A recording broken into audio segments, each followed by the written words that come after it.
5 seconds.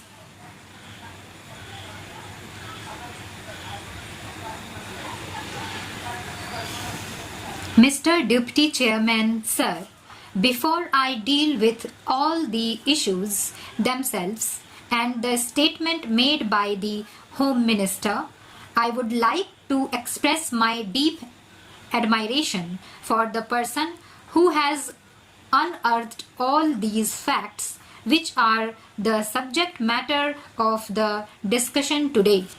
I am referring to one lecturer who is a research scholar in the Gokhale Institute of Politics and Economics at Pune and who in fact does not belong to this discipline.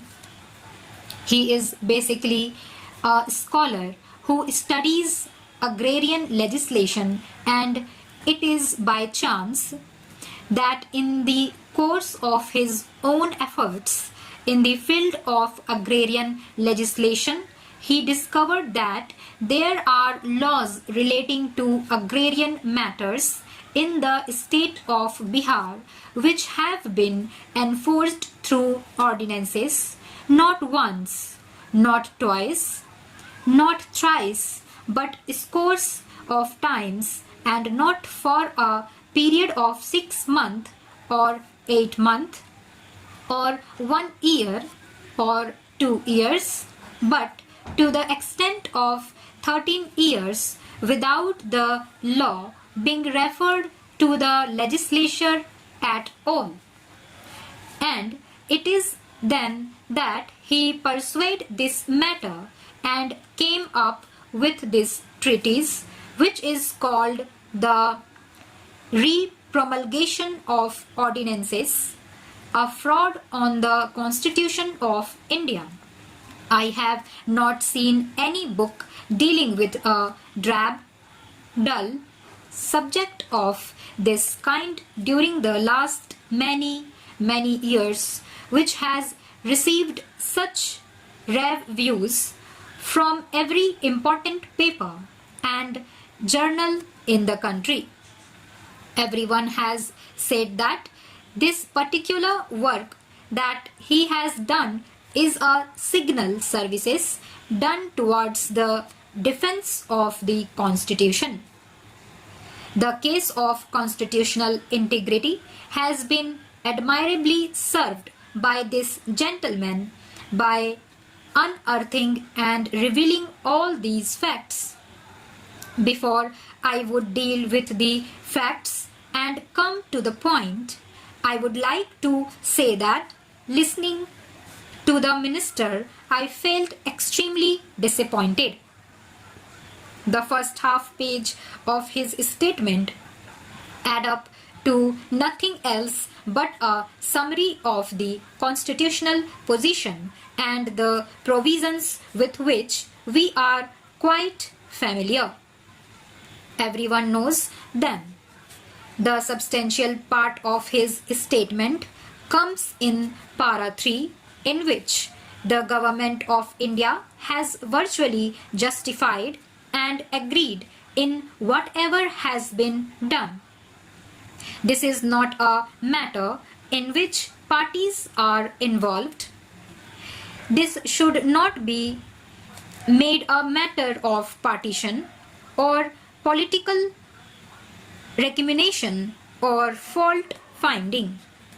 None of the parties here can exclude itself with regard to what has been happening. I came to know about this only recently. If I had known about these matters when I was in government, all that I can today is that I would certainly have exerted to rectify the situation from within the government. To the extent it was possible for me do so. My discovery has come at a subsequent stage. Perhaps many in today's government of India also might have discovered it subsequently. Therefore, I did not intend to accuse the government of India or the Home Minister of perpetrating a fraud on the Constitution. I only wished to point out to him that in the state of Bihar, a fraud was being perpetrated over a period of years, and now that you have come to know of it, is the duty of this house to stop it. This is my humble submission now. As Council of State, we are concerned with what goes on in the states, whether the Constitution is being properly worked or not. It is from that point of view I have to raise this matter. Para 3 of the Minister's statement says that the Constitution does not lay down any limit on the number of times substantially the same ordinance can be promulgated by the governor. That is indeed the specious argument that those who are doing this day in and day out in Bihar would advance. For ordinances, the criterion laid down is that the governor should be satisfied that circumstances exist which make it necessary for him to take immediate action and promulgate an ordinance. Whether the circumstances prevail as make it necessary for him to take such action is a matter for the governor to decide, so says the minister.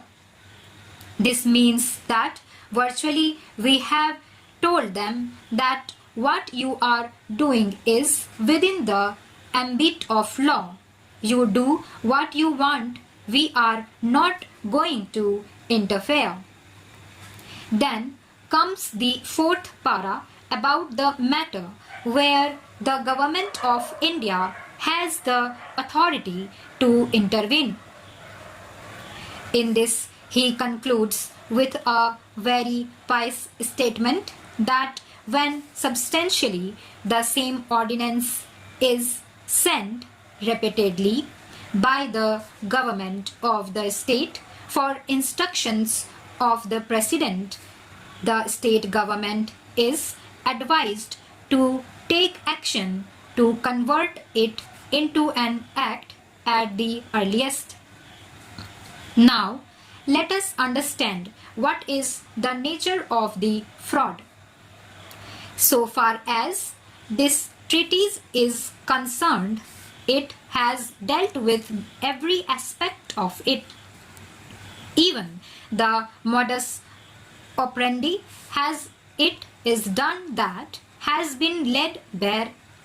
Every aspect has been thoroughly discussed, and it is not possible for me to go into all that.